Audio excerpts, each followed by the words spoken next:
400 जाती गाड़ मारो करीब 1200 रियाल मिलने के बाद। दोस्तों सऊदी में मैं फंस गया हूँ।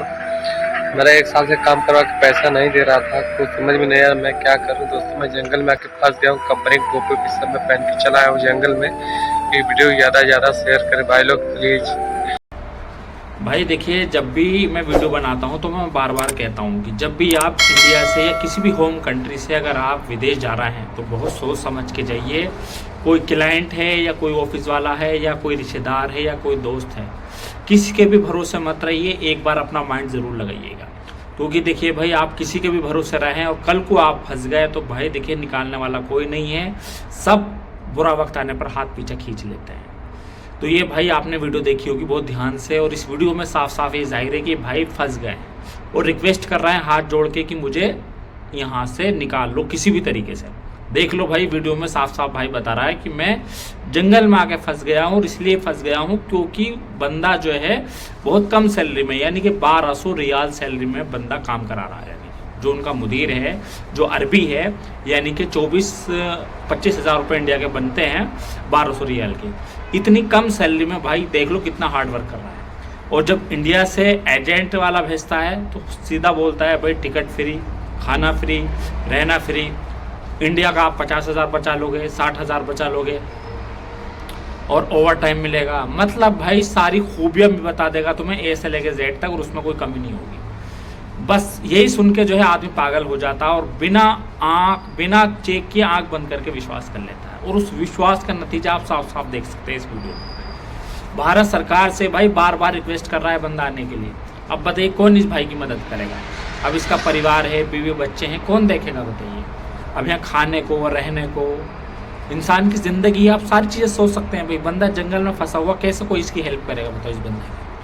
तो भाई मेरी हाथ जोड़ के रिक्वेस्ट है कि आप कहीं से भी आएँ, किसी भी कंट्री से आएँ, तो कोई भी आपको भेज रहा है, मैं ये नहीं कह रहा कि वो आदमी गलत है, लेकिन सबसे पहले आपको अपना भी साथ में दिमाग लगाना है कि बंदा जो काम करा रहा है किस प्रोसेस से काम करा रहा है, और आगे जिनके थ्रू काम करा रहा है वो कौन है, कौन नहीं है, कितना टाइम में आपका काम हो रहा है, क्या मैं सही जगह जा रहा हूँ या नहीं जा रहा हूँ। मतलब कहने का ये है, जहाँ भी आप जाए तो जो आपके आसपास में दोस्त वगैरह हैं, बड़े हैं, आपके फादर हैं, और कोई भी रिलेटिव, यानी कि जिनको आपको लगता है कि वो ऑलरेडी वहाँ उस कंट्री में है या किसी दूसरी जगह में, तो उनसे भी कांटेक्ट करें कि ऐसे ऐसे मेरा काम हो रहा है और इतना टाइम लग रहा है, इतना पैसा लग रहा है, और जो सामने वाला मुझे बुला रहा है वो सारी बात इस तरीके से बता रहा है, यानी कि आने का प्रोसेस ये बता रहा है। तो क्या मैं जाऊँ या ना जाऊँ?